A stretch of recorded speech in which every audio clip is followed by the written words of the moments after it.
कहते हैं दिल्ली की सत्ता पाने के लिए उत्तर प्रदेश से होकर गुजरना पड़ता है। मतलब साफ है, दिल्ली चाहिए तो यूपी फतह करना होगा। इन्हीं कारणों से 2022 का यूपी चुनाव सत्ता का सेमीफाइनल माना जा रहा है। लोगों में यूपी चुनाव को लेकर जबरदस्त दिलचस्पी है। ऐसा माना जाता है कि यूपी की सियासी समा में जाटलैंड का सितारा दूर से चमकता हुआ अभी से दिखने लगा। जाटलैंड यानी पश्चिम उत्तर प्रदेश। मुजफ्फरनगर दंगा की वजह से वर्ष 2017 के विधानसभा चुनाव में वहां बीजेपी को बढ़त मिल गई। इसके बाद बीजेपी ने पूरे यूपी में भगवा लहरा दिया। इस बार सपा इसी काम में लगी है। कहते हैं कि जाटलैंड में किसान आंदोलन का सर्वाधिक असर है। 3 कृषि कानून वापस लेने के बाद भी किसानों में सरकार के प्रति गुस्सा बरकरार है। राजनीति की दुनिया में इसको अंडर करंट कहा जाता है। यह कई बार बैकफायर भी करता है। हालांकि अभी यह तय होना बाकी है कि पश्चिम यूपी की राजनीति में क्या होगा। कहने का मतलब ये कि खेला होगा या ध्रुवीकरण। आज हम जाटलैंड के इसी अंडर करंट को यानी खेला को समझने की कोशिश करेंगे।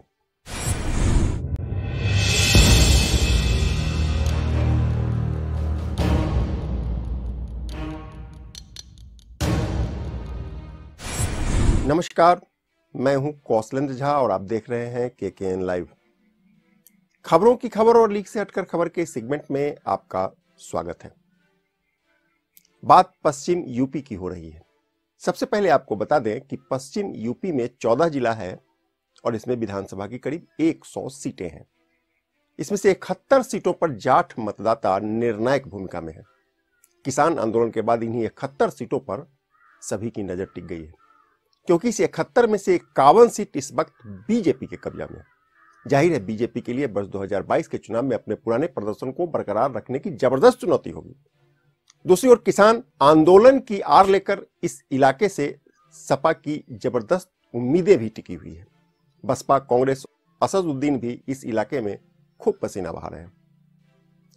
बात को आगे बढ़ाने से पहले पश्चिम यूपी के जातीय समीकरण को समझ लेना यहां जरूरी हो जाता है। जातीय गणित की बात की जाए तो पश्चिम उत्तर प्रदेश में सबसे अधिक मुसलमानों की आबादी है, यानी सबसे अधिक यानी करीब 32% है, जबकि वहां 18% दलित वोटर्स हैं।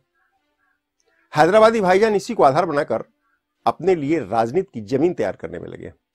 दूसरी ओर करीब 12% जाट और करीब 30% ओबीसी मतदाता हैं जो कभी भी खेला कर सकते हैं।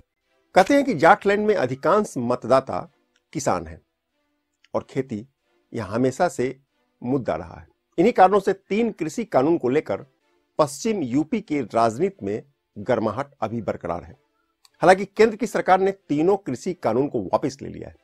बावजूद इसके किसानों में गुस्सा बना हुआ है। बताया जा रहा है कि एमएसपी को कानूनी दर्जा नहीं मिलने से वहां के किसानों में असंतोष है। किसानों के इस असंतोष को आधार बनाकर सपा ने जाटलैंड फतह करने के लिए कई मोर्चा खोल दिया है। इन तमाम चीजों को एक साथ समझना मुश्किल होगा, लिहाजा बारी बारी से समझने की कोशिश करते हैं। हम पहले ही बता चुके हैं कि पश्चिम यूपी की 14 जिलों की 71 विधानसभा सीटों पर किसानों का दबदबा है। इसमें जाट, मुसलमान और गुर्जर समुदाय के अधिकांश लोग रहते हैं। किसान आंदोलन का सबसे अधिक प्रभाव इसी इलाका में देखा गया था। किसान आंदोलन के सबसे प्रमुख चेहरों में से एक राकेश टिकैत इसी इलाके से आते हैं।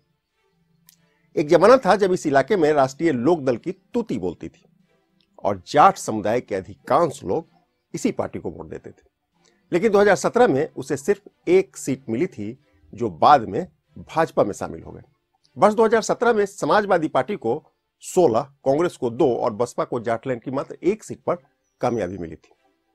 मौजूदा समय में सपा ने रालोद के साथ गठबंधन बनाकर जाटलैंड फतह करने की तैयारी कर ली है। रालोद के सबसे बड़े नेता जयंत चौधरी इसी रणनीति के तहत जाटलैंड फतह करने की कोशिश में जुटे हुए हैं। सवाल उठता है कि कृषि कानून पर मोदी सरकार के यू टर्न के बाद समाजवादी पार्टी और राष्ट्रीय लोक दल का गठबंधन कितना कारगर साबित होगा।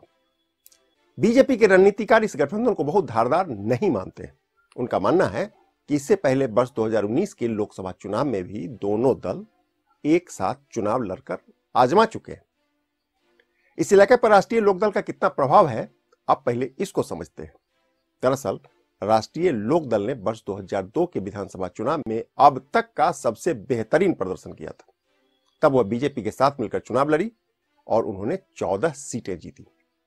इसके बाद 2007 में आरएलडी ने अकेले चुनाव लड़ने का फैसला किया और 10 सीटों पर उनके उम्मीदवार चुनाव जीत गए।